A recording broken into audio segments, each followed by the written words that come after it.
नमस्कार, मैं डॉक्टर हेम श्रीवास्तव। हमारी चर्चा का विषय है आदमी का उद्भव, द इवोल्यूशन ऑफ मैन। आदमी धरती पर कैसे आया होगा, कब आया? हम जानते हैं कि पृथ्वी जब आग का गोला थी तो इस पर बैक्टीरिया तक नहीं था। आदमी की तो बात छोड़िए, ये खरबों वर्ष पूर्व की बात है। तो जब जैसे जैसे पृथ्वी ठंडी होती चली गई, वैसे वैसे जलाशय बनते गए, तालाब बनते गए, मिट्टी बनती गई। उसके भी कई करोड़ वर्ष बाद पृथ्वी पर जीवन पनपा। वो यूनिसेलुलर एनिमल्स या जो कहें वो लाइफ थी, एक सेल वाले जीव जंतु पनपे। फिर उसके बाद धीरे धीरे जीव जंतु थोड़े कम्प्लेक्स हुए, थोड़े बड़े जीव जंतु, अलग अलग फंक्शन वाले जीव जंतु आए तस्वीर में। उसके बाद इवोल्यूशन होते होते कई करोड़ वर्षों के बाद मनुष्य आया। तो मनुष्य के आने के बारे में भी बहुत तरह के विचार होते हैं। कुछ लोगों ने कहा कि मनुष्य तो पृथ्वी का है ही नहीं, ये तो किसी दूसरे जगह से आया। किसी ने कहा कि बंदर से आया, किसी ने कुछ कहा, किसी ने कुछ कहा, किसी ने कहा कि ये स्पेशल क्रिएशन है। आदमी तो धरती का स्पेशल क्रिएशन है, ये धरती पर राज करता है। फिर भी मनुष्य क्या है, इस संदर्भ में हम देखें, मनुष्य पहले है कौन? मनुष्य बस दो पैरों से चलने वाला जानवर है। चार पैर तो इसके भी थे, लेकिन आगे के दोनों पैरों को इसने हाथ में कन्वर्ट कर लिया ताकि जो ये सोचता है उसको ये अमली जामा पहना सके। जो भी इसने विचार किया उसको बढ़िया से एक्सप्रेशन दे सके। जानवर इस तरह से नहीं कर पाते। ये दो हाथों वाला जानवर ही है। दिमाग तो शायद सभी के पास होगा। हम कहते हैं चींटी के पास बहुत दिमाग है। एक से एक कीड़ों मकोड़ों के पास और चिड़ियों के पास हम अद्भुत दिमाग देखते हैं, बहुत दिमाग देखते हैं। लेकिन वे नया कोई काम, नया कोई आविष्कार, नई कोई बात ये धरती के लिए उस तरह से अपने आप को मूर्त रूप से अंजाम नहीं दे सकते हैं जिस तरह से मनुष्य देता है। इसका कारण क्या है? क्या मनुष्य के पास सबसे ज़्यादा दिमाग है? हो भी सकता है और नहीं भी हो सकता है।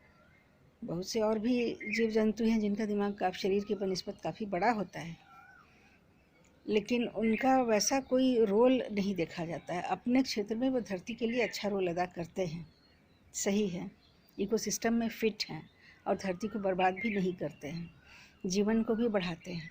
उनका अपना फंक्शन है, मिट्टी में, पेड़ में, पौधे में, हवा में अपना फंक्शन है। लेकिन आदमी जिस तरह से धरती के हर रिसोर्स को यूज़ करते हुए बिल्कुल नया स्वरूप ज़मीन को देता चला जा रहा है, आसमान तक पहुंच गया है, दूसरे उपग्रह ग्रहों तक पहुंच गया है, तो उसको देखते हुए तो आदमी बाकी जानवरों से अलग ही है। तो ये हाथ ही तो हैं जो कि आदमी बाकी जानवरों से अलग है। तो जो वो सोचता है उसका इमेजिनेशन काफ़ी है दूसरे प्राणियों की तरह, लेकिन इस इमेजिनेशन को अंजाम देने के लिए उसने अगले दोनों पैरों को हाथ बना डाला है और इन हाथों से ही अपने दिमाग की परिकल्पना को अंजाम देता रहता है, उसे नतीजे तक पहुंचाता रहता है। तो इसी कारण से इन्हीं हाथों से उसने इतने कलपुर्जे बनाए, इतनी सड़कें बनाई, हवा में भी रास्ता बनाया और पानी में भी रास्ता बनाया, समुंदर के अंदर जा जा करके उसने रास्ते बनाए हैं, पुल बनाए हैं और क्या क्या बनाए हैं। तो पहले तो ये बताता है कि मनुष्य और जानवरों से इस तरह से अलग है। उसने अपना पोस्चर इरेक्ट कर लिया, सीधा कर लिया, क्योंकि उसके पास दो ही पैर बचे चलने के लिए। अब वो इरेक्ट होकर के ना चले तो फिर कैसे चले? वो ज़मीन से 90 डिग्री पर ना चले तो कैसे चले? तो उसे इरेक्ट होना पड़ा। उसके जो तलवे चपटे हुए, बड़े हुए, ताकि बाइपेड लोकोमोशन, दो पैरों से चलने वाली गति को वो सपोर्ट करे। दो ही पैर में उसे बैलेंस करना था।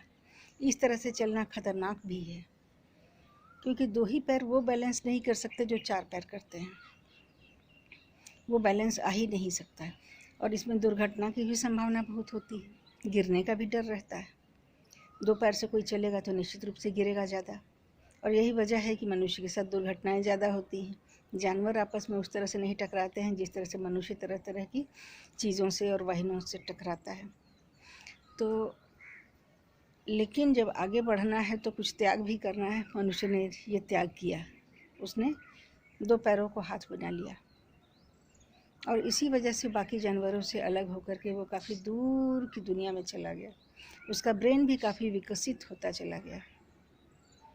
उसकी आँखें जो हैं बिल्कुल फोर्थ राइट विज़न है, एकदम सीधे आँख सामने देखता है। उसकी आँखें चारों ओर घूमने वाली नहीं है, बिल्कुल सामने दिखता है।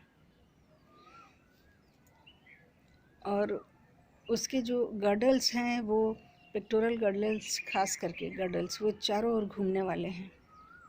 बाकी सारे जानवरों में शायद ऐसा नहीं है। तो शरीर में को उसने एक सीमा में बांध दिया, 2 पैरों की सीमा में बांध दिया। अपनी गतिविधियों को उसने, शारीरिक गतिविधियों को सीमा में इसलिए बांधा कि मानसिक गतिविधियों को वो बहुत ऊंचे नतीजे तक पहुंचा सके। तो इस तरह से उसने फिर अपने दिमाग को चलाया और आविष्कार पर आविष्कार किए, और आज मनुष्य कहाँ पहुंच गया है। फिर मिलते हैं अगले वीडियो में, बातें करते हैं। जय भारत, जय हिंद।